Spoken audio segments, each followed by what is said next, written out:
In other words, when you walk in a room, like I've studied some of y'all tonight when I walked in, I'll study you when you're sitting there, okay?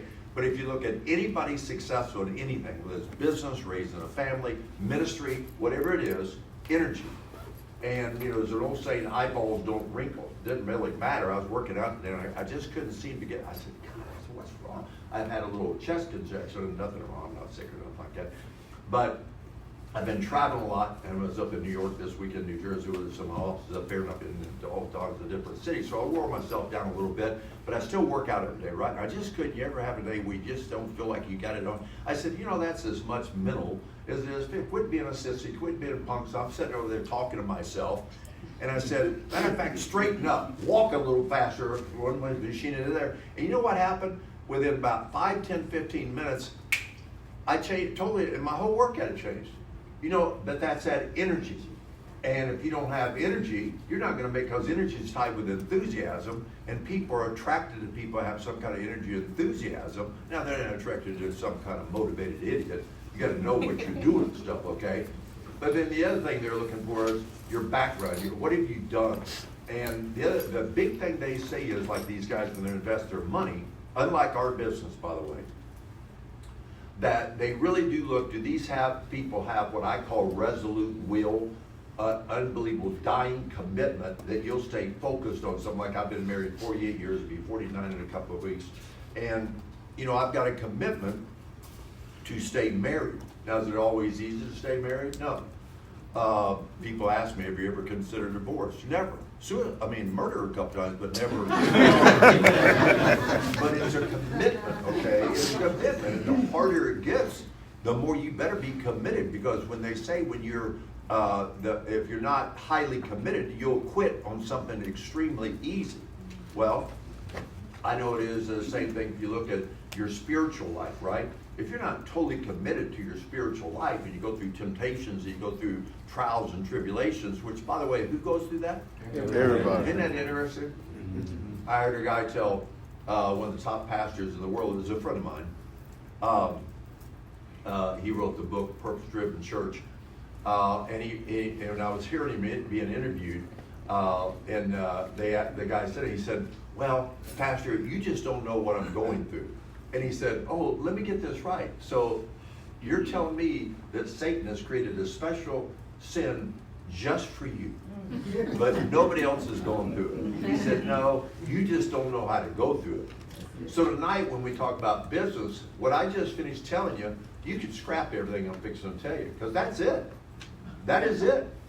That's just the difference between make people make it, don't make it. It's not like what we sell, the company, all the trillions of dollars backing us. It's none of that stuff. If the person sitting in your seat doesn't have those attributes, I'll be honest with you, this is not going to be for you. Being an employee might be, because you don't have those attributes of an entrepreneur. Somebody's willing to take risks, somebody's going to get out there and get after it, and don't need something handed to them and handed out, or blame their mommy or daddy, or their color of their skin, or their age, or their sex. None of that stuff rolls in the business world. It just doesn't go. And so when I started, the reason I loved it, and I adapted this thing so fast, that was the sports world. And that's where my background was. I played all my career, and then I coached, and I said, when you step on that court, nobody gives a flying stink who your mama was. Nobody cares what color skin you have, nobody cares, they don't care. The question they ask, can you play? That's it. Nobody else cares. Nothing else matters. That is a great divider in Primerica, because people see this thing. And you see the wealth and the success of people like myself and all the different people. And you say, that guy was just a basketball coach. What does he know about business? Those 4 things I just told you, that's what I know about. And it translated into business and made me a mega millionaire. So if you look at that thing, don't worry about any of the backgrounds. Just ask yourself, do I at least aspire to have those attributes in my life? Maybe you don't have those attributes, but a lot of y'all probably do not have those attributes. You didn't grow up competitive. It's maybe not even your personality. But you don't understand, different personalities can still be competitive. I've seen engineers. They're the most boring people in the world. Accountants, think bean counters is what we call them. But you know what? Doesn't mean they're not competitive. I've seen mamas that if you touch one of their kids, you would not have to worry about what you want for breakfast the next morning. You know what I'm saying? Oh, yeah. Because they are fierce competitors. If they got somebody they love, something's important to them, they'll get after your butt like white on rice. It's unbelievable. So when you look at it tonight, do listen to some of the things I say, but I want you to really sit there and think, what about me? The way you're sitting in your chair tonight, ask yourself, does your face show that you have some energy? Or are you sitting there like, your butt's tugging? Because I'm telling you, that is not an attractor factor in life, people. People are repelled from, I know me, I don't want to be around somebody like that. I can't stand, I know that sounds mean, I can't stand to be around boring people that don't have any energy. I mean, it just wears me out, because you know what they're trying to do? It's called, they're a good friend of mine, John Gordon, one of the top authors in the world right now. Not a great friend of mine, but we know each other by name and stuff. And he's got a book out called The Energy Buffs. And part of people is, do they add to you, or do they subtract from you? And if you think people that don't have any energy, what do they do to you? They what? What do they do? They drain, they subtract your energy. You walk away, you're just worn out. They just wear you. Am I right or wrong? You ought to be sitting there thinking, well, if they were looking at you right now, me, because I'm going to be glancing, so I'm going to stop making eye contact. I don't even want to do that. You got to get some energy in you, okay? Not be a wacko. Don't get there like Amway or Teaker, okay? That's just phony, baloney BS, okay? But energy, meaning I'm going somewhere. I'm enthusiastic. Like I'm watching videos of my grandson Beckham, and he'll turn 1 in a couple weeks. I'm taking the family to Bahamas this week for a week, and we're going to celebrate down there. And so Bentley, my other grandson, he'll be 12 tomorrow morning, and Lexi's turning 9 next month. So we got a bunch of celebrating. We're going to go down and just have a blast. What do you think is going to be like that down there with our family? Because everybody in our family is the same way.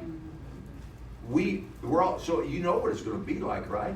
Yes. So that's what you got to start thinking about. Can you get yourself up to that? Can you gather this up to get yourself up? Does that make sense? I know when I coached, I'd stand at the front of the gym every day, and I was there because I wanted them to see this face and my energy level, because they're going to play off me. I didn't wait for them to come up, well, they're not motivated enough. But if they didn't motivate it, I didn't let them even step on the court, because I'm not going to have to jack your butt up. You better be up when you get there. Does that make sense? Yeah. So you ought to think the same thing with business, because if you're going to build a business, you're going to have to get this kind of energy, because it's hard work, okay? And nobody's going to motivate you or in, okay? I wouldn't worry about somebody coming around and motivate you. You're going to have to motivate yourself, okay? So let's go through this thing. I changed this up a little bit, shortened this up, because I know we got some special hearing we're going to do tonight with some of our winners. But if you look at it, most people come to Primerica, all of us, we start off, I know I started off at age 22. I'd worked all kinds of jobs.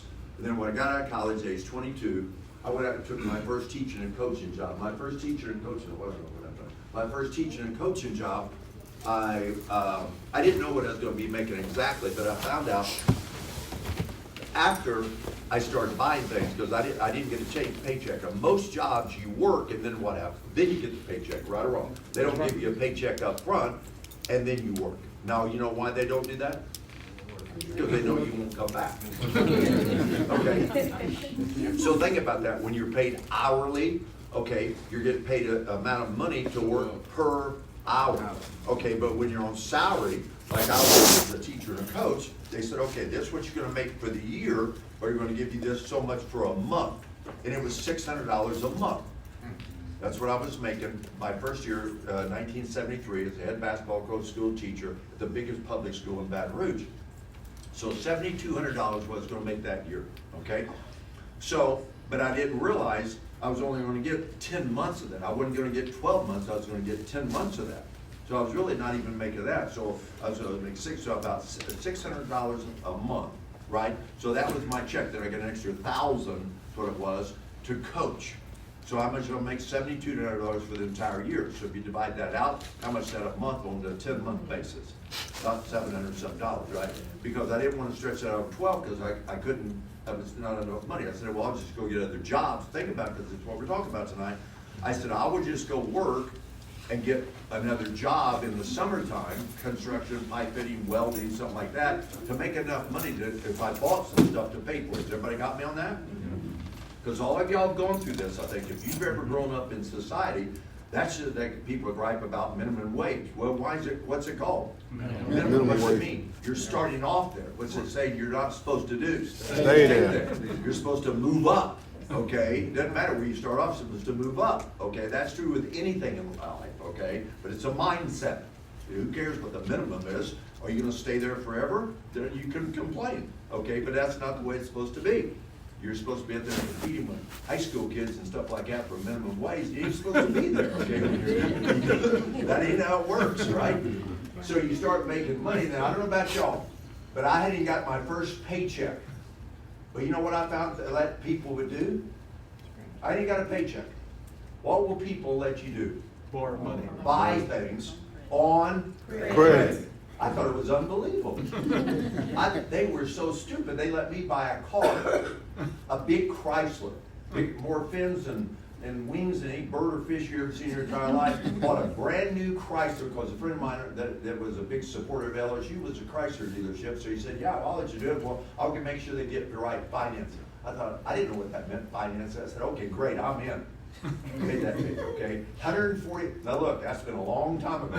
$144.44 a month. That's a car note. Biggest car, nicest Chrysler you can possibly buy. That car today costs you about $40,000, $50,000, $60,000. However, what was my paycheck? $600. That was a big part of my paycheck, right or wrong. Right. But what did I want? A car. A car. So what I did, I started. Here's my income. Now what? My income now, my expenses were starting to grow. So I said, well, I need to get a place to stay, right? Because I moved in an athletic dorm. I was out on my own, so I got me a place to stay. So we got me a 3-bedroom apartment. Now, how stupid. That didn't have a roommate, don't you? But what do you got? Well, if you got an apartment, you got a room. What do you got to put in it? Furniture. You don't have any money. So what do? Credit. Get credit. So I did. Got me a big old, bed because I'm tall, 6'6", weigh 235 pounds. So I got to get a bigger bed. So I bet me a king size bed. Well, I didn't buy it. I what?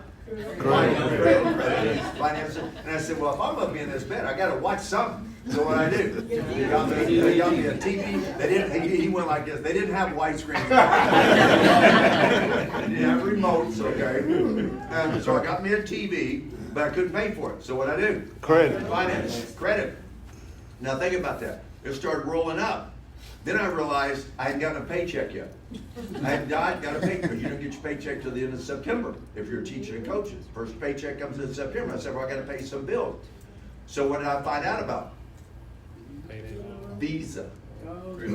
Credit card. And then they gave me a line of credit that said, you got this much credit. I think it was like $1,000. Well, I was taught, raised by my mama, that if there's food on your plate, how much of it are you supposed to eat? Somebody licked it. My grandkids said, Pop, do you lick your plate? I said, no, but when I grew up, I basically had to, you know what I'm saying? So then I ran that up, maxed it out, but I was still out of money. So what I do? I called Master Charge. And what they say, we'll give you some more money. I thought, that's fantastic. Ran that out. I hadn't drawn a paycheck. This is the God's honest truth. I had not even drawn a paycheck. But I had that car, I had that TV, I had all these things, these clothes and all that kind of stuff that I bought on credit through MasterCard Visa, and now all of a sudden I owed them. And I hadn't drawn a paycheck. So I started living what? Paycheck to paycheck to pay the bills because I bought things to impress people that I didn't even like. Some of y'all doing that today. Come on. You're doing it today. Come and on. You're wondering why you're not going to ever get wealthy. You're teaching to your kids. So if you look at this income versus expenses, our expenses, you do this, I got into debt. Into debt.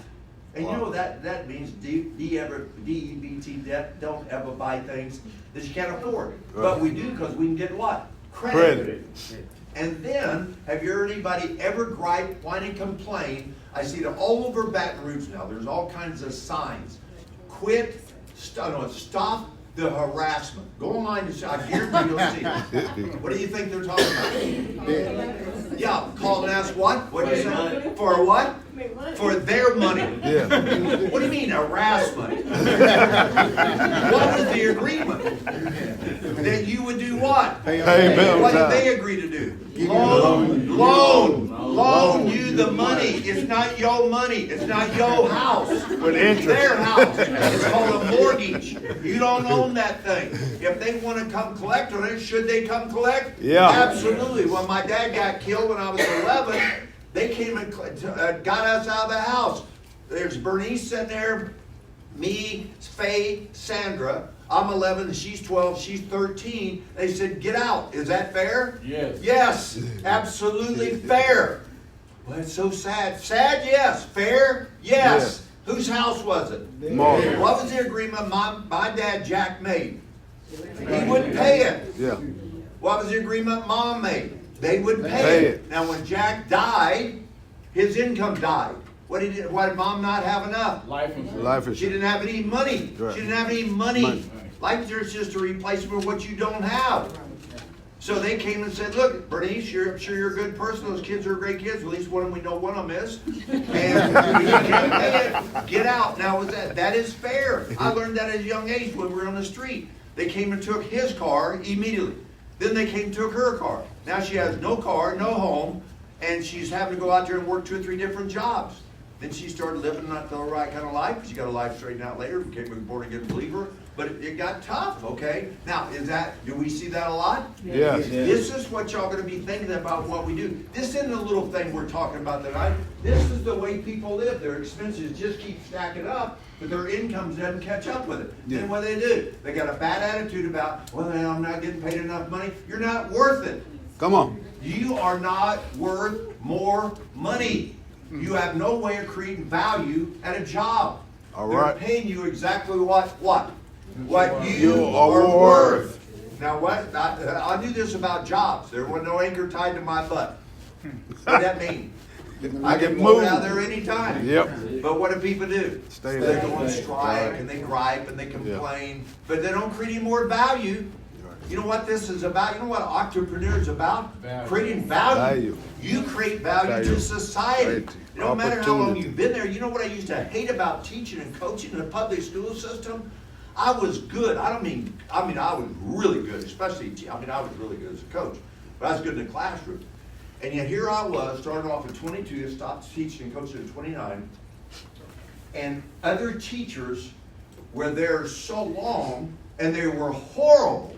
I mean horrible. And guess who got paid more money? They did. Because they don't pay, a job doesn't pay the person, they pay the job. And the longer you're there, and see, what's sad, some of y'all know what I'm talking about. You're there thinking, if I can just stay here longer, if I can just stay here longer. Seniority. That is a sad way to live life. That's not who people think about in entrepreneurship. In business, you're not a processor. You're not some squaw sitting by the fire waiting for the warriors to go out there and bring home something for you to clean. That ain't how this thing works. Come on. You gotta get after this thing. That's why I admire some of y'all that are starting this thing, because this thing's tough. I admire some of y'all, like we got a gentleman back here, his mom brought him. Okay, I admire that. You know why? She's gonna find out how tough he is. No, I'm just telling you up front. Yeah. Anybody can play sports. Yeah. That ain't a big deal. But when you get in business, you're going to get your butt handed to you, because it ain't based on just skills and all that kind of stuff. You got to develop yourself. You got to make some change. This thing's tough. It ain't like a job where you just show up, do what you say they tell you to do, and hope they'll give you a pay raise. That ain't how this deal works. You know what this deal works? You can get stone wealthy here. Woo. So I went from going nothing, becoming a cash millionaire by the time I was 33, making millions and millions and millions of dollars, because I learned new skills. And I work like a dog at this thing, okay? Now I'm at the point now I don't have to work, but I still work because I don't have a job. I got a business. All right. So it's different. I own this thing. I own my own business. You can do this same thing here. So what we're doing is we think, okay, once you get these down, we got to decrease our work with you and your clients to try to decrease your expenses as much as we possibly can. Now watch, when you start decreasing your expenses, your income looks much better. But if we can grow your expense and grow your income and decrease your expenses, you can build wealth. And you know what a lot of people do with Primerica? They start making tons more money than they start doing what? Yeah. They don't live below their means. These are the principles that we teach people. You think people need to hear this? Yes. You just got to get good at telling this story, okay? Right. We do it through what's called a financial needs analysis. So we teach people, you got to get a goal, you got to get a plan, you got to get started. So one of the goals should be to get your expenses down. Everybody in this room should have this goal. You got to leave here and I think, I don't think I'm living up. I'm being hypocritical. I got to start getting myself out of debt. I got to start putting aside more money. Then you got to increase your income. So this is about doing both these things. Getting your expenditures down, getting a game plan to get all this thing down, and then getting your income up. And if you can get your income way up, get your expenses way down, that gap there, that's a wealth gap. That's the difference of people who just make a lot of money and buy more stuff, and it doesn't make any sense. I guarantee you bought something in the last probably 12, 24 hours, maybe 72 hours, maybe the last month or two, you could have done without. Yeah. I mean, I guarantee I'm right. If you just compound that over time, you get wealthy. Like I drink a cup of Starbucks coffee every morning, 4 shots, little oat milk, 1 stevia, with a lot of room, every morning. And I tip them. That's $10 every morning. What's 10 times 7? $70. What's 70 times 2? 140. What's 2 times 2? I mean, that times 2 is $280 a month. If you did that over the next 20, 30, 40 years, put in a quality equity mutual fund, you'd be a cash millionaire. Now, what do I do though every day? I go buy that coffee. Now I'm rich, so I can afford to do that. But now think about that. But I'm rich. Some of y'all do the same thing. I see people walk in Starbucks. They shouldn't be going to Starbucks. No, they shouldn't. You can make your own coffee. But you know what? Your desire to have that coffee is more important to you than being wealthy. Right. You don't have the desire of a wealthy person. Your mindset's different than a wealthy person. Guys, you got to think about these things. It's being wealthy and being rich is a habit of how you think. Because if you think that this, like a certain kind of shoes, now I got crazy expensive wardrobe, okay, but I'm wealthy, okay. But you see people buy stuff they shouldn't buy, shoes they shouldn't buy, belts they shouldn't buy, drive cars they shouldn't buy, and then they wonder why they're broke, and they'll never ever be wealthy with that mindset. Being wealthy is a mindset, and because it creates habits. And habits is what creates results, and wealth is a result of being of a habit, of a mindset of living below your means and not trying to impress everybody, because that stuff passes. All right. You're going to wake up and those people are not going to be around you. I promise you I'm right about this. And so, if you look at this, then we look at what should you do. Okay, in the first 5 years you ought to be with, what are your goals should be, get debt free. So if you come with us tonight, even if you don't come with us, we can put you on a game plan with a financial game plan, get you in the same boat. But we got to get you out of debt, okay? And we got to get you where you can set aside and save about $125 million, okay? It just gives you some freedom. You feel better about yourself. And the 10-year period of time, financial independence means you got at least $1 million cash set aside. I saved my first $1 million in 4 years. But it's going to take maybe some of y'all longer because you're not going to grow your income as fast as I grew my income, because you're not going to work as hard as I worked, okay? It's a fact, okay? But you should have $1 million, and within 20 years, you'd have at least $5 million. No way you shouldn't have at least $5 million around this place in 20 years. Okay, that's just your cash set aside, stocks, mutual funds, things like that, just your cash. And everybody in this room can do that, and I guarantee it's better game plan than you got any jobs you guys got. Yeah. Because if you work at a good plant, and there's good plants, okay? You work offshore, stuff like that, you work there 34 years, you'll have $1 million in your 401k. There's guaranteed you'll have $1 million in there, okay? But that's no money, because when you get ready to retire on $1 million, you only retire about $40,000, $50,000 a year. That's like no money. You can't even hardly survive on that crap. So, but, you know, we just stop kidding ourselves. That is no money. I don't know where we think that's that's no money. You're just surviving. Then you're going to live another 15, 20, 34 years. I mean, that's really not going to be anything down the road. And so, but if you have followed your solution, so you need to work on your financial. If you're a guest tonight, we're going to show you put together a financial needs analysis, analyze your finances, to find some money to fund your goals and dreams. So you need to put that together, ask somebody, not ask them, demand them to come to your home and set that program up, okay? And then ask them to hold you accountable for what you say you're gonna do, and just stay after that thing. Be disciplined enough to get rich, okay? And then live below your means. That's hard, because the more money you start making, the more temptations you have. Trust me, I know I'm right about this, okay? Because where you could afford a Chevrolet or a Ford or a Chrysler, now all of a sudden you realize money's not that much of an issue, so you can start affording Escalades or Benz and things like that, and you just go crazy. I mean, you just go crazy. I mean, I'm telling you, that's the way people do. Yeah. And like, I live in a mansion, okay, and I got a beautiful place down in Rosemary Beach. I mean, it's just, I live great, but I'm already what? Rich, wealthy, okay? Yeah. So I didn't overspend. And some of y'all got to really think about this, because you're right in this sweet spot. And if you build your Primerica business, that will grow your income. But that's what I focus on. Now, you can grow your financial business faster you can grow this. Trust me. You can grow your business to where this would generate you about $250,000 a year easily. And if you get a 10% rate of return, which is not, you could possibly run out of money if the economic bubble bust or something. But in this, you could live on at least $250,000 to $500,000 a year and never have to touch your principal, which bulletproofs you, okay?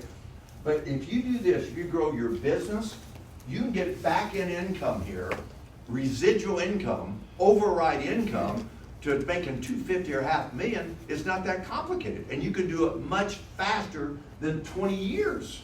So what would be a smart thing to do? Build a business. No, what would be a smart thing to do? Do both. What? Do both. Both. It's a T.R. Becker principle. Not either or, both. Both. When? Now. Yeah, as fast as you can. As fast as you can, starting tonight. So you ought to think about, if you're joining us tonight, you ought to start thinking about the first 2 or 3, 6 weeks here. If you're not making $1,000, $3,000 a month with us part-time, you're not even putting the effort, you'll never get rich. You know what you're waiting for? Somebody give you a pay raise, give you this. No. You're gonna have to get aggressive here. If you're gonna get rich, it is just, you don't climb the mountain, roll it downhill. It just doesn't happen, right? And within 3 months you're around here, you're gonna be making 2 to 5. There's a big gap here because there's a big gap in the efforts and time and efforts people put in. You ought to be there. We'll teach you how to do this, right? You're gonna be making, after your first 6 months to a year at the worst, you're gonna be making $3,000 to $10,000 a month. Is there a gap there? Yeah, because there's a gap on how some of y'all gonna work. There's a gap in your markets, gap on your credibility, with people like you, don't like you, your skill levels. Don't get bummed out about that. You can still get there if you're on the downside of this, just as much as you can here, okay? Then within a year, you might not be a vice president, but you ought to be approaching it within a year, 18 months, if you work hard enough, live right, treat people right. But you ought to be making at least 6 figures. Now, if you know anybody that's been around here this long, not making that, they're just not doing the right thing. Success is inevitable here if you do the right things long enough with the right people. It's not a complicated business, but it's a hard business, but it's a simple business. Does that make sense? Yeah. What do you think everybody wants it to be? Easy. That's the way it is. Getting rich ain't easy. If that's the case, who would do it? Everybody. It ain't the way it works. 1% of the people in this world are wealthy. 1%.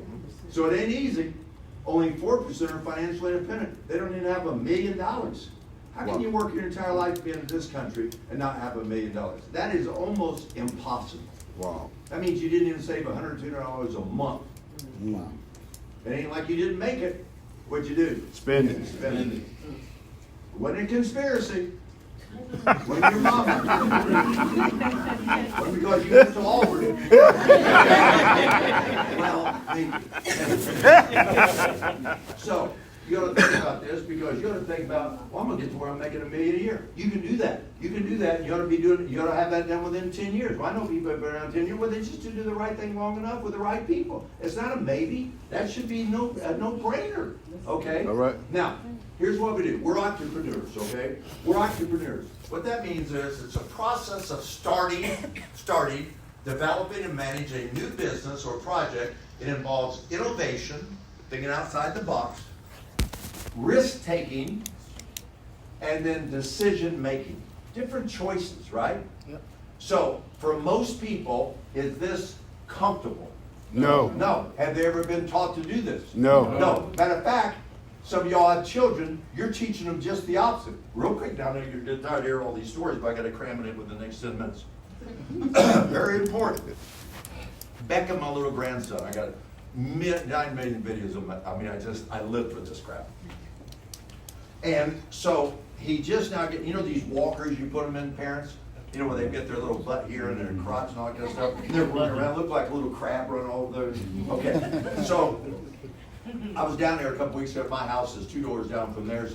And so he comes flying through the house, and he goes and he sins. He turns around, sees he's paying attention to it, spilling this, that, and then all of a sudden he stops and he looks and he sees a door open. What's that little boy going to do? Right? He immediately head right for that door. And Lauren, my daughter, what does she yell? Stop. Stop! No! Yeah. What did he hear? Stop! No! What's he learning? Stop! No! What was he doing? Going. He was going. Then when 5 minutes later, he spots a cabinet. Now, they got a lock on it, but he spots it. What's he think? I'm going to get in that cabinet. Yeah. Now, you understand, he's not going to hear you. Yeah. This is how your little brain works. Because, see, a young child thinks about the future, vision. What can I get into? What can I do? They have no fears, no doubts. Right. I'm going to try it. And then he starts over that, and what does she yell immediately? Stop. Stop! Don't! No, Beckham! And then her husband, Adam, is really a psycho. He's worried about anything and everything, okay? And so he goes over there and grabs him, this, that, and the other. It wasn't 5 minutes later, here comes little Beckham, come flying through the kitchen. Big old round table here. We just got up from eating stuff. Everybody pushed their chairs, but he saw one spot that the chair wasn't pushed up. Here's the table, right at head level. Here comes Beckham, and that little man, he is flying like that little crab, and what happens? Bang! Right in the forehead, right? And how do you think? Lauren and me, I said, oh, like that. That's all I did. Lauren did this. What do you think, Adam? Because he's psycho. He goes right over there. How do you think Beckham responded? Crying, fear, all that kind of stuff like that. Now, in reality, he didn't get a knot. He didn't bleed or nothing. Was he really hurt? No. But what do you think? Scared. Don't try that again. Yeah. Don't try that again. Now think, kids want. How many times is he going to get told that? Goes to school, okay, you got to got to draw inside the box. Yeah. You got to use a certain thing. You got to walk in a line. Does that make sense? And we wonder why people grow up and they don't ever have any kind of creative spirit about it whatsoever. It's tough to make it in business. So you're going to come in here, I promise you, with most of it, with tremendous disadvantages in the business world. You know what you're made for? Think. You know what you're made for? You.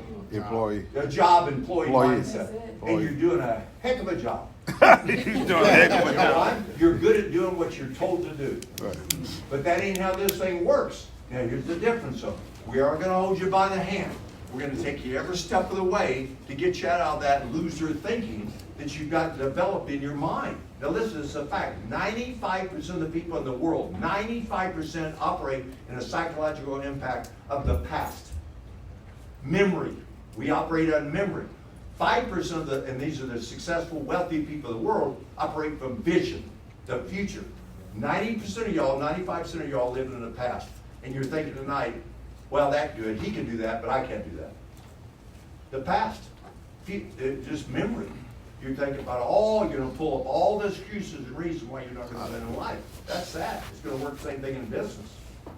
So, when I've taught for years, if you have a product or service, and guys, that you with our company, do we have great products and services? Yes. Okay. Do people need our products and services? Yes. That is a debatable point. And we've only touched 3% of the marketplace. We've been around for 50 years. The largest financial service company in North America, and we've only touched 3% of the marketplace. So is there a market out there? Yeah. Yeah. Unbelievable market. Then you have to have a system that you have to have product service people need or want, and then a system of distribution. What we're trying to build tonight, and what you should try to build, and it's not direct sales. We try to build it through leadership training, so you can build your own sales force. Okay. So the best way to build a big client base is to build what? Big sales force. Now you don't have to. You can just do personal sales here, but you're gonna be self-employed the rest of your life. You're only gonna be free, and you're not gonna get rich probably. It'll take you a long, you can, it's gonna take you a long period of time, all right? And it's just silly in my opinion, all right? So if you look at it, this company's gonna pay for everything. You don't have to have the risk involved because they take the risk. So when they get their backing, we're a New York Stock Exchange company. We've been around, like I said, for about 50 years. We got all kinds of financial backing, so we're listed in New York Stock Exchange. We've been vetted by all the biggest companies and regulators in the world. We're backed by $3 trillion in assets. You're not gonna break the bank here. When somebody cuts you a check, it's gonna clear.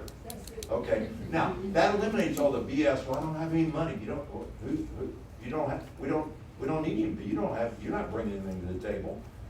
What are you gonna bring? They got $3 trillion. So let's say you got 100,000. You think we need your 100,000? That's nothing here. Yeah. So you look at it, we got all the money. Now, these companies, where'd they get their money?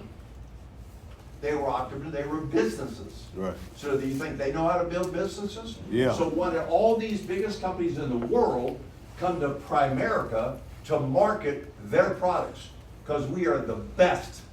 So if you come aboard with us, what are we going to teach you to be? Be the best. That's it. Now, might take you from where you are to right here. You might not get here, but that's okay. We'll get you from here to here, and it's going to be enough to double, triple, quadruple, 10 times over your income. Okay? So if you look at it, this is what we teach people. I got about 5 minutes, I'll be done. Okay, so here's the problem. Money's coming in, right or wrong. Yes. It might be a lot of money coming in or a little money coming in. Yeah. Does that make sense? Like I live out in the country club of Louisiana, a really nice place. And I've been in the homes out there, and because you got nice homes, nice cars, you think they're doing real well. Yep. Oh, I don't want to go see so-and-so because they got somebody who handles that money. That's BS. They don't. Trust me, they don't. If they do, they're getting ripped off. I guarantee I'm right about this. So it's no different. I don't care if you're a pipe fitter, welder, or a school teacher, or you own a business. They're getting screwed left and right. You just got to have the confidence we know what we're saying. So the money's coming in, as soon as it's coming in, it's going out. So what we do is we run a financial needs analysis, and all the financial needs analysis is designed to do is to find the money that's leaving the house, find the goals that they want to accomplish, and if we can find the funds to meet and match their goals, then that's what we do. We try to spend old money. Now, you think anybody would object to that? No. No. All you gotta do is have enough credibility to get in front of people.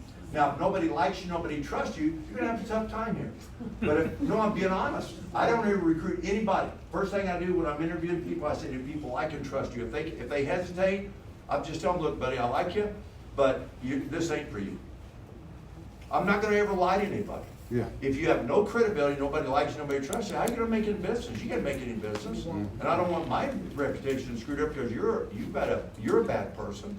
But if you're sitting in this room, you're a good person, people like and trust you, then you're gonna make it here. I promise you're gonna make it here if you like helping people, okay? So then we just sit down, we look at it, we say, okay, is there a problem in this country with people not being properly protected? Yes. Yes. Yes, in life insurance, car insurance, home insurance, we know that. They're getting ripped off, they don't have a clue what they own. So we say, if we can show you a better way, would you be interested? You know what most people say? Yes. Now, what if they said no? Okay. What should mean you do? Move on. Move. Okay, because you're dealing with a moron. No, I'm just telling you, if you lay down with the pigs, you get up and slop. Okay, I'm not sitting there dealing with a stupid person. I've just asked you a simple question. Would you be interested, I'm going to show you a way to increase your protection program, give a better program for less dollars, would you be at least looking? Yeah. Now, if they can't say yes, what am I dealing with here? One or two things. Either a moron or what? Somebody that brought me there that has no Credibility. Very good, now you got it, okay? So then I say, well, is there any desire in your family to be totally debt-free? What do you think they should say? Yes. Now, what if they say, no, I'm good? What More. should mean you do? Get up. Now, well, you need to get up one. Not be mean, not be rude, but think it, you're dealing with a loser. Yeah. Think about that. It's not mean. You're dealing with somebody that doesn't care about their family. Debt is a horrible thing to be in. It's just, you can't tell me that's horrible. It's horrible, right? Yeah. There should be some pride about it, right? And then I say, is there any desire on your part to be financially independent? Now, most people are going to say yes, not even knowing what financial independence is. So I reverse it. What is the opposite of being financially independent? Financially dependent. So I ask them, and I'm really strong on this one. What I mean by financial dependence, you're dependent upon who? Your mom or your daddy when you're young. Then you get dependent upon your job and or the federal government. How embarrassing is that? I've never had, ever not had some kind of response like that. Now get it? You gotta kind of be careful there. But you gotta address this. Our job's to educate, disturb with a relationship. So I'm there to help them. When I go to the doctor tomorrow, if I got something wrong, should he tell me? Yes. Okay, but if he's a jerk, do I want to hear it? No. No, he should want some kind of bedside manners. But you know what? If I got a problem, do tell me. Yeah. Does that make sense? Yes. You got to feel the same way. Your job's to tell your friends if they got a problem. If what? If what? If they want help. Yeah. Now, if they don't want help, what are we there for? We need to leave. Right. But before you leave, ask them, do you know anybody that would like to be like this? Ask that, because then they'll think about it again. Does that make sense? Is everybody with me now? Yeah. I was pretty good in sales now. All right, you're doing good. I didn't ever miss a sale, ever. Okay? So teach these principles. This is our whole thing. That in these years here, I don't agree with this totally. I want you to understand this, okay? I'm 73. I got more life insurance now than I've ever had before. You know why? I have a huge estate, which means if I die, you don't even get my politics. I hate politics. It's so bad. They want to take what? My money. Right. I've already paid taxes all my life, but they want to tax my inheritance, and they're going to do worse that to you. You're silly if you don't understand how that works. Mm. And so you've already paid tax on this, you accumulate all this wealth, and all of a sudden you die, they come get a bunch of your money again. You can't even pass to your kids, inheritance tax and stuff. It's really crazy. So we train on that. But in the meantime, if you don't have a bunch of wealth, because you don't start with wealth, what do you need? Insurance. Bunch of what? Life insurance. Insurance. It's a lot cheaper to do. Mm-hmm. So we just simply sell people life insurance. So are you really selling a policy? No. Buster's got a good program down here, which y'all teach, okay? Yeah. You're helping a family. You gotta flip your thing. Now, some of y'all say, well, I do that. No, you don't. No, you don't. I see the numbers. You're not helping families. You guys need to change our communities down here.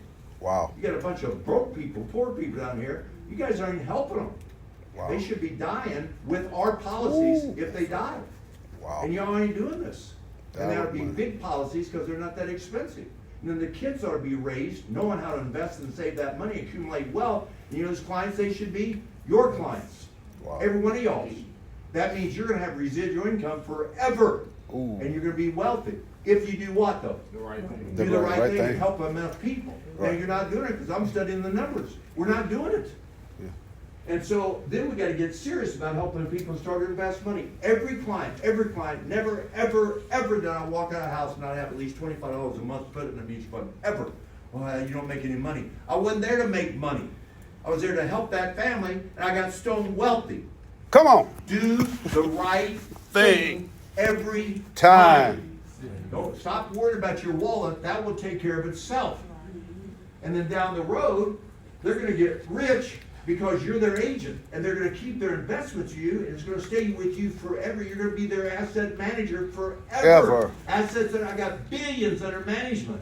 I get residual off all that stuff for the rest of my life. I die, my family gets it for the rest of their life. You're building a business here, guys. This ain't a job. Okay, get serious about this stuff, right? So, let me bypass this. So look at this. You come in this, you start busting your butt, we go out there and make a couple of sales, you get yourself a license, and you say you're just making $1,000 a month.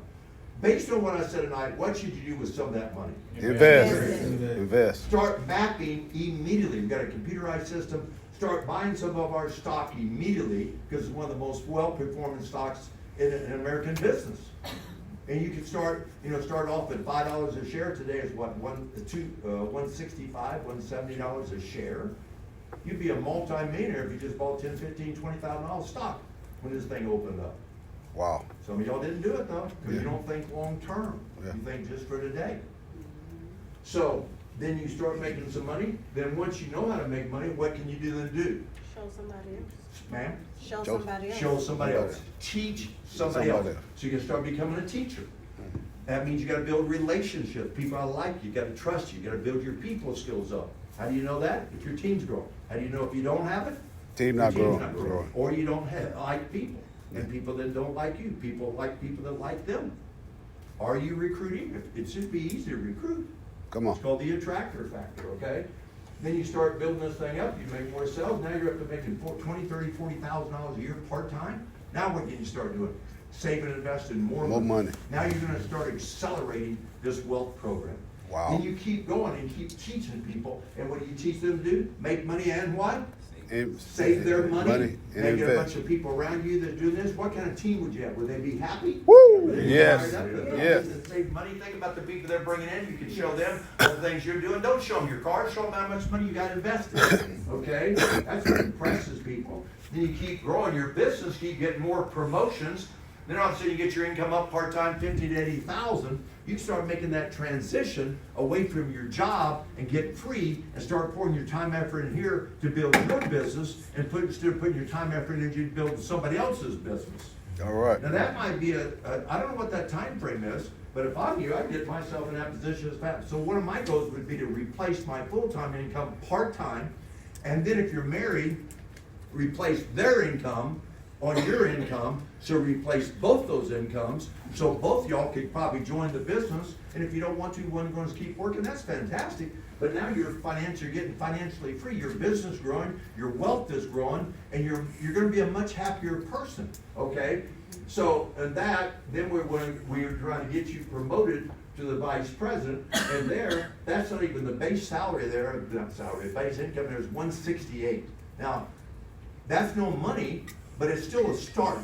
Okay, everybody got me? Yeah. It's really no money, but it is a start. But the more important is how you're making it. It's not the money, it's how you're making it. You got your own business, you're free.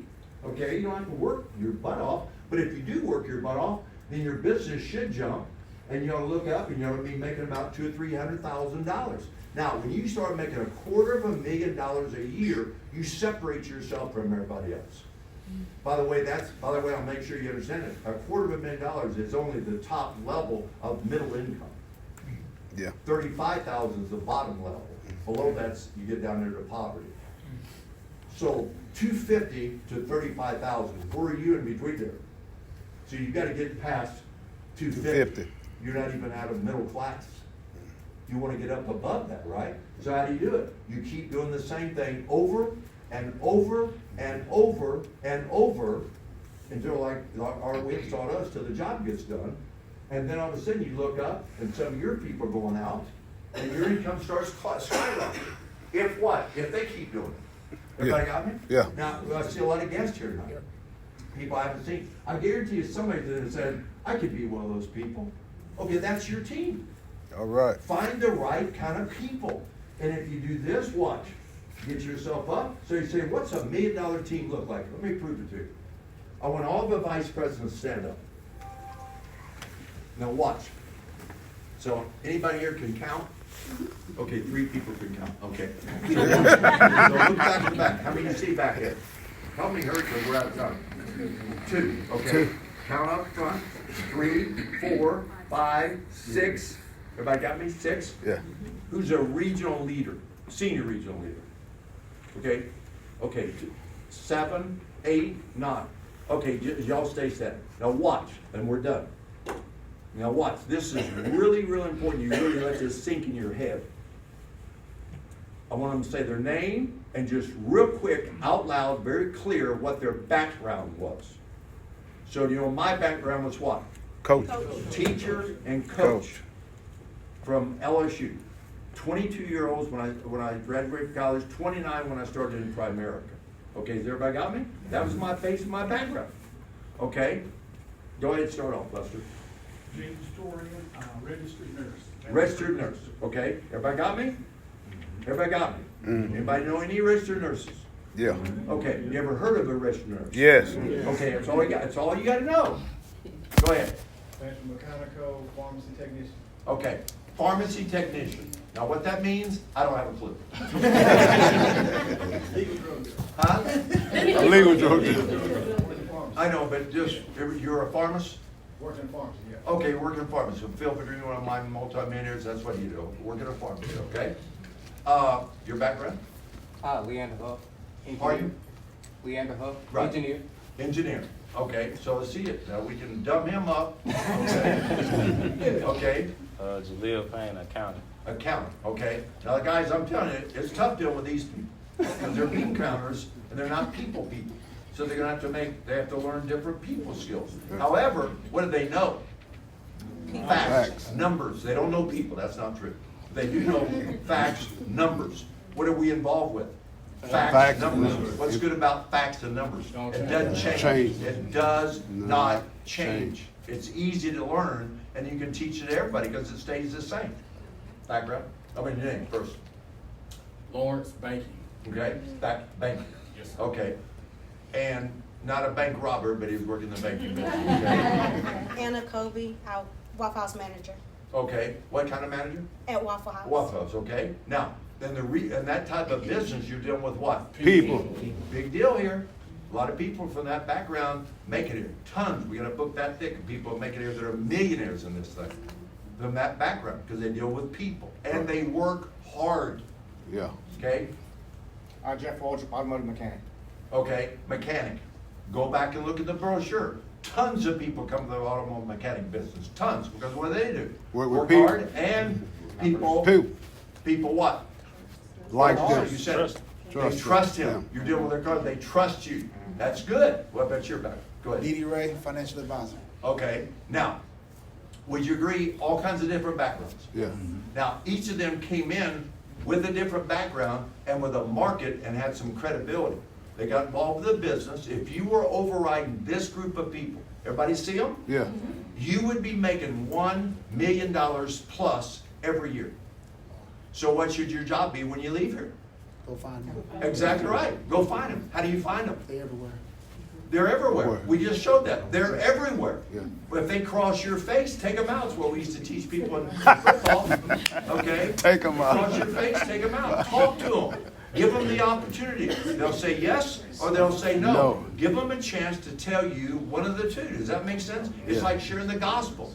If they say no, they're going to bust hell wide open. Right. But if they say yes, you got a part. Well, it's a fact, guys. It's not a bad thing. It's a fact. But if they say yes, you help bring them into eternity. Right. But you got to witness to them. Don't say no for somebody. Give them a chance to say no. Witness to them. Do the same thing in Primerica. So who should we talk to when we leave this room? Everybody. Everybody with enthusiasm, excitement, energy, that with the belief that we can help change their life, that they got the problems that we talked about tonight, and we're the solution. We're that answer. Right. So, once again, I'm excited about being with the winners tonight for dinner. Thank you all for letting me come into your life tonight. Y'all have a great evening.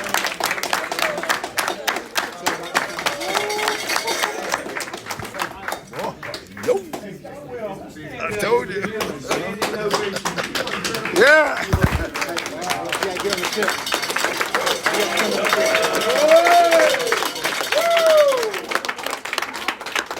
Hey guys, it's been an honor. Thank you all so much for coming. Get with the person immediately after.